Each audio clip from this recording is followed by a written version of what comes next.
Jusqu'à ce que vous deveniez conscient de ce qui est inconscient, cela dirigera votre vie, et vous appellerez cela le destin.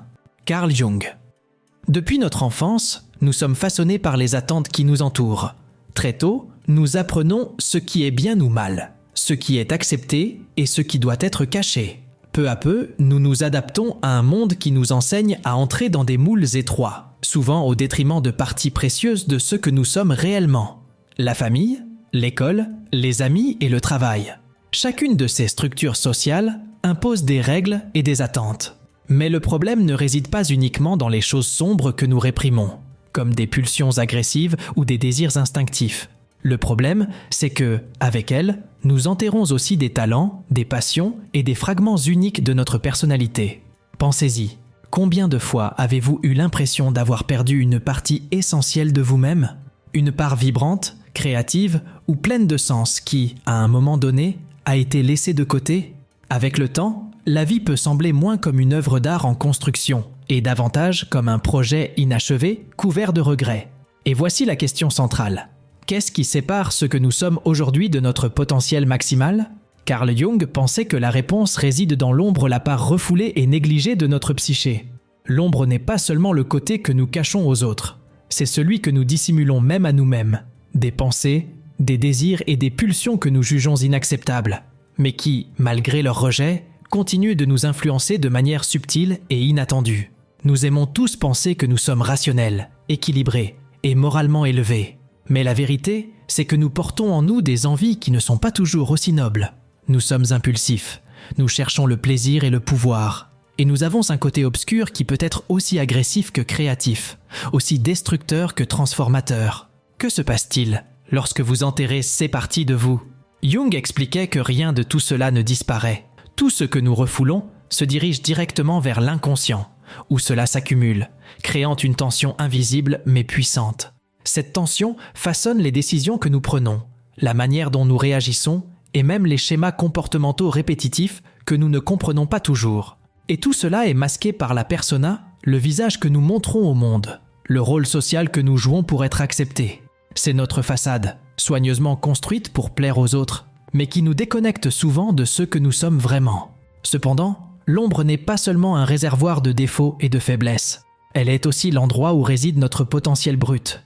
La reconnaître et l'intégrer ne consiste pas à céder au pire de nous-mêmes, mais à embrasser notre totalité. Parce que, tant que nous ignorons l'ombre, nous restons divisés, fragmentés, sans jamais atteindre ce que nous pourrions être. Et voici une provocation. Et si le malaise que vous ressentez parfois était un appel ? Un rappel que ce que vous cherchez à l'extérieur se trouve peut-être caché en vous ? Peut-être est-il temps d'allumer une lampe et d'explorer les parties de votre psyché qui sont restées dans l'ombre pendant si longtemps. Car, comme les plantes qui poussent à la lumière et dans l'obscurité, ce n'est qu'en intégrant toutes les parties de ce que nous sommes que nous pouvons nous transformer pleinement. Imaginez-vous dans une pièce de théâtre. La scène est éclairée, le public observe attentivement et vous portez un masque. C'est le rôle que vous jouez, le personnage que vous avez choisi de présenter au monde. Ce masque, c'est votre persona, le côté que vous montrez, soigneusement construit pour répondre aux attentes et normes sociales. La persona n'est pas intrinsèquement négative. Après tout, nous avons tous besoin d'une persona pour naviguer dans la société. Elle nous aide à créer des liens, à nous adapter à notre environnement et à remplir des rôles fonctionnels dans la vie. Que ce soit au travail, à la maison ou entre amis, nous portons différentes personas pour nous adapter au contexte.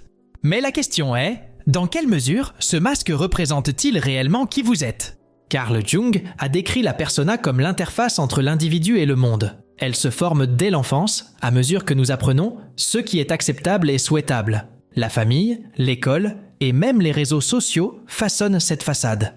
Les traits qui reçoivent une approbation sont renforcés. Ceux qui suscitent un rejet sont réprimés et envoyés dans l'ombre.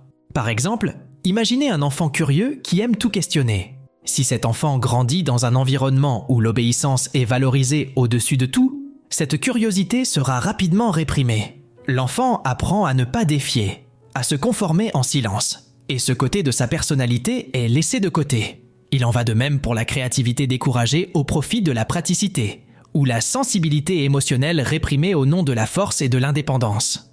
Ainsi, avec le temps, nous commençons à confondre le masque avec ceux que nous sommes réellement. Le problème survient lorsque nous nous identifions complètement à la persona.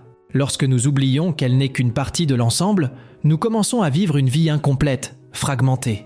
Nous pouvons même paraître réussis ou heureux aux yeux des autres, mais ressentir un vide inexplicable. Cela se produit parce que la persona est comme une scène bien décorée, mais avec un sous-sol rempli de choses que nous ne voulons pas ou ne pouvons pas affronter. Ce sous-sol, c'est là où réside l'ombre. La persona n'est pas un mensonge, mais une vérité partielle. Le danger réside dans le fait de croire qu'elle est tout ce que nous sommes. Le masque que nous construisons pour plaire au monde devient une prison lorsqu'il nous déconnecte de notre essence. Et voici le défi. Comment naviguer dans le monde sans se perdre dans le masque ? Comment accepter que la persona est nécessaire, mais qu'elle ne doit jamais supplanter ce qui se cache derrière elle ? La réponse commence par le courage de regarder ce qui a été relégué à l'ombre. L'ombre n'est pas seulement le côté laid de nous-mêmes, mais aussi l'endroit où se trouvent les fragments qui font de nous des êtres véritablement uniques. Prêts à explorer ce qui se cache derrière le masque ? Carl Jung a une phrase puissante. « Ce que nous nions en nous-mêmes nous contrôle. Ce que nous acceptons nous libère. » L'ombre est comme un sac à dos invisible que nous portons tout au long de notre vie. Nous y mettons tout, ce que nous jugeons inacceptable ou inapproprié. Des colères que nous réprimons, des désirs que nous n'admettons pas, des souvenirs que nous préférons oublier. Avec le temps, ce sac devient si lourd qu'il affecte notre posture, notre rythme et même notre direction. Mais voici le problème. Ignorer le contenu de ce sac ne le fait pas disparaître. Au contraire, tout ce que nous refoulons trouve des moyens inattendus de s'exprimer. Avez-vous déjà remarqué comment certaines de vos réactions semblent surgir de nulle part ? Comment une petite dispute peut déclencher une explosion de colère ? Ou comment certaines peurs, bien qu'irrationnelles, parviennent à vous paralyser ? Ce sont les marques de l'ombre agissant derrière la persona, influençant vos pensées et comportements de manière que vous ne comprenez pas toujours. Jung a décrit l'ombre comme le côté de notre psyché que nous rejetons parce qu'il ne correspond pas à l'image que nous voulons projeter. Mais contrairement à ce que beaucoup pensent, l'ombre n'est pas seulement un réservoir de défauts ou de faiblesses. Elle contient également des talents refoulés, une créativité étouffée et des passions négligées des parties de nous qui pourraient transformer notre vie si nous avions le courage de les reconnaître. Par exemple, imaginez quelqu'un qui évite les positions de leadership par peur de paraître autoritaire. Cette peur, enracinée dans l'ombre, peut le pousser à rejeter sa propre capacité à inspirer et à influencer. Ou encore, pensez à une personne qui réprime sa sensibilité émotionnelle, croyant que montrer sa vulnérabilité est un signe de faiblesse. En fin de compte, cette personne peut perdre des connexions authentiques et vivre dans un état constant de déconnexion avec elle-même. L'ombre n'est pas notre ennemi, mais un reflet de ce qui doit être intégré. Le problème survient lorsqu'elle reste ignorée. Tout ce que nous évitons d'affronter se transforme en cycle de comportements répétitifs. Échec, relations toxiques, autosabotage. Peut-être vous demandez-vous, comment identifier l'ombre ? La réponse peut être inconfortable, mais libératrice. Regardez ce qui vous dérange le plus chez les autres. Jung appelait cela la projection, une manière inconsciente de placer sur les personnes autour de nous les qualités que nous refusons de voir en nous-mêmes. Si vous méprisez quelqu'un d'arrogant, est-il possible que vous réprimiez votre propre besoin d'affirmation ? Si vous jugez une personne trop émotive, est-il possible que vous refusiez d'exprimer vos propres émotions ? Imaginez que vous marchez dans un couloir bordé de miroirs. À chaque pas, votre reflet change, mettant en lumière différents angles de votre être. Maintenant, imaginez que certains de ces miroirs ne montrent pas seulement ceux que vous connaissez déjà, mais reflètent aussi des parties que vous ignorez, ou que vous avez rejetés, des aspects que vous avez refoulés ou jamais reconnus. C'est cela, la projection. Les autres deviennent nos miroirs, révélant des facettes de notre ombre que nous n'avons pas encore affrontées. Carl Jung a décrit la projection comme un piège de l'inconscient. Plutôt que d'accepter nos défauts, nos faiblesses ou même nos potentiels cachés, nous les projetons sur les autres. C'est comme si nous disions « ce n'est pas moi ». C'est cette personne qui est en tort, inadéquate ou insupportable. Cette dynamique, bien qu'inconsciente, a un immense impact sur notre manière de percevoir et d'interagir avec le monde. Par exemple, pensez à cette personne que vous ne supportez absolument pas. Peut-être est-ce ce collègue qui veut toujours être au centre de l'attention, ou ce voisin qui passe son temps à se plaindre. Qu'est-ce qui rend ces attitudes si insupportables ? Est-il possible qu'en réalité, elles reflètent quelque chose que vous refusez d'admettre chez vous ? C'est là le pouvoir de la projection. Nous ne voyons pas l'autre tel qu'il est réellement, mais à travers les filtres de notre propre ombre. Et plus nous nions ces parts refoulées, plus le reflet devient intense et déformé. Cependant, la projection ne concerne pas seulement les défauts. Elle peut aussi masquer des qualités refoulées.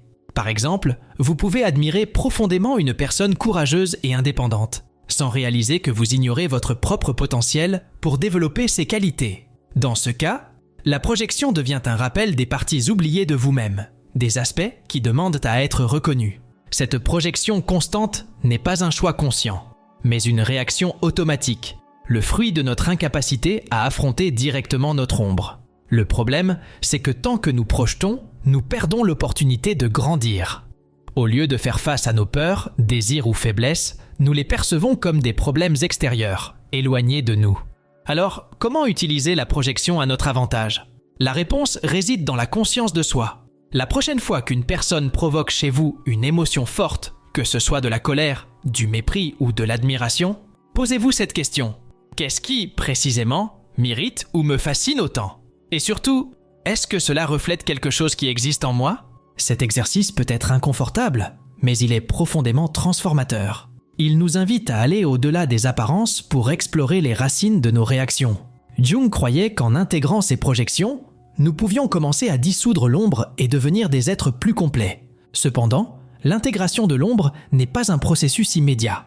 C'est une pratique constante d'observation, de questionnement et d'acceptation. Cela exige du courage pour affronter ce qui est caché et de l'humilité pour admettre que nous ne sommes pas toujours ceux que nous voudrions être. Et voici l'aspect le plus fascinant. En reconnaissant nos projections, nous commençons à voir les autres plus authentiquement. Le voisin qui se plaint constamment n'est peut-être pas seulement agaçant. Il peut refléter notre propre difficulté à accepter les critiques. Le collègue qui se met en avant n'est peut-être pas simplement arrogant. Il peut nous rappeler un désir refoulé d'être reconnu. En accueillant ces découvertes, nous apprenons non seulement à mieux nous connaître, mais aussi à nous connecter aux autres avec plus d'empathie et de profondeur. Après tout, les miroirs que nous rencontrons dans la vie ne sont pas là pour nous juger, ils sont là pour nous enseigner. La prochaine étape consiste à utiliser ce reflet comme un outil d'autodécouverte et de croissance. Il n'y a pas de lumière sans ombre, et il n'y a pas de totalité sans imperfection. La vie nous pousse souvent à choisir entre des opposés, être fort ou vulnérable, rationnel ou émotionnel, audacieux ou réservé. Mais Jung nous invite à voir au-delà de cette dualité. Il nous rappelle que la totalité ne réside pas dans le rejet de certaines parties de nous-mêmes, mais dans leur intégration lumière et ombre, force et fragilité, vertu et imperfection. L'intégration de l'ombre est une étape essentielle sur ce chemin, non pas parce qu'elle doit être acceptée comme une fatalité, mais parce qu'elle représente une invitation à comprendre ce que nous ignorons de nous-mêmes. Chaque impulsion refoulée, chaque talent négligé, chaque émotion réprimée fait partie du puzzle de notre essence. Les reconnaître ne signifie pas céder au chaos intérieur, mais apporter de l'ordre à ceux qui étaient dispersés. Imaginez un artiste face à une toile vierge. S'il rejette certaines couleurs, son œuvre ne sera jamais complète. De la même manière, en intégrant notre ombre, nous ajoutons de la profondeur et du contraste à l'œuvre d'art qu'est notre vie. Nous acceptons que nous ne sommes pas parfaits, mais que c'est précisément cette imperfection qui nous rend humains et uniques. Cependant, l'intégration n'est pas un concept théorique. Elle se manifeste dans la pratique, à travers des choix quotidiens. Par exemple, lorsque vous faites face à un conflit intérieur entre être ferme et compréhensif, entre céder ou maintenir vos limites, l'intégration consiste à trouver un équilibre entre ces extrêmes. C'est reconnaître que les deux forces ont de la valeur et que l'harmonie réside dans leur utilisation consciente. Jung décrivait ce processus comme l'individuation, le voyage pour devenir ce que vous êtes réellement, et non ce que les autres attendent de vous. C'est un chemin d'autoconnaissance, mais aussi de transformation, car il exige de traduire vos découvertes en actions concrètes. Et voici le défi. L'intégration de l'ombre ne se fait pas d'un seul coup. C'est un travail continu d'observation, d'acceptation et d'alignement. Cela exige de l'humilité pour reconnaître ce que nous ne voulons pas voir et du courage pour permettre à cela de nous transformer. Par exemple, au lieu de réprimer votre besoin de reconnaissance, vous pouvez l'utiliser comme une motivation pour créer quelque chose de significatif. Ou, au lieu d'ignorer votre peur de l'échec, vous pouvez la transformer en prudence stratégique. Intégrer l'ombre ne signifie pas lui permettre de nous dominer, mais l'utiliser comme une source d'énergie pour avancer. Le résultat de cette intégration est un sentiment de totalité, un état où vos actions reflètent qui vous êtes de manière authentique. Ce n'est pas être parfait, mais être complet. C'est comprendre que vos forces brillent davantage lorsqu'elles contrastent avec vos fragilités et que votre authenticité réside dans l'harmonie entre toutes les parties de vous-même. Et en vous rapprochant de cette totalité, quelque chose d'extraordinaire se produit. Vous commencez à voir les autres avec plus de compassion, car vous reconnaissez en eux les mêmes complexités que vous avez acceptées en vous. L'intégration ne transforme pas seulement votre relation avec vous-même, mais aussi avec le monde qui vous entoure. Et voici la réflexion qui nous pousse à avancer. Si la totalité est la destination, quels sont les pas que vous devez faire aujourd'hui pour vous en approcher?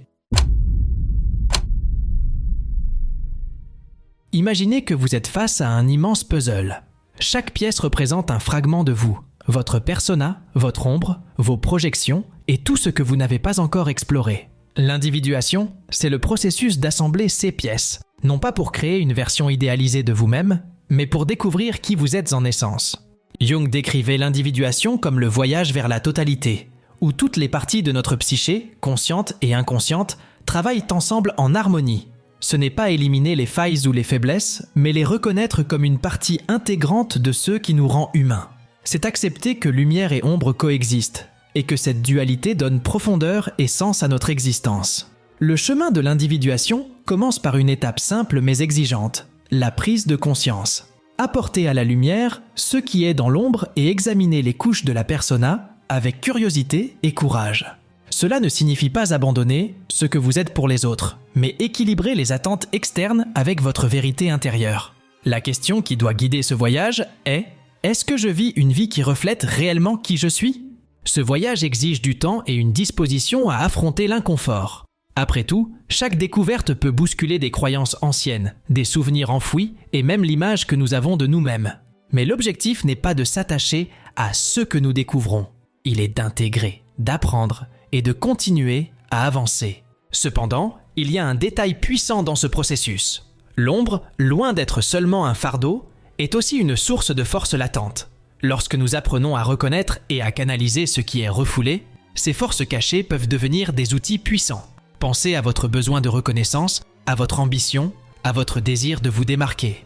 Au lieu de les réprimer comme quelque chose de mauvais ou d'égoïste, vous pouvez les utiliser comme une motivation pour créer, diriger et construire quelque chose qui résonne avec votre essence. Par exemple, un désir refoulé d'affirmation peut être transformé en courage pour entreprendre un nouveau projet ou partager vos idées.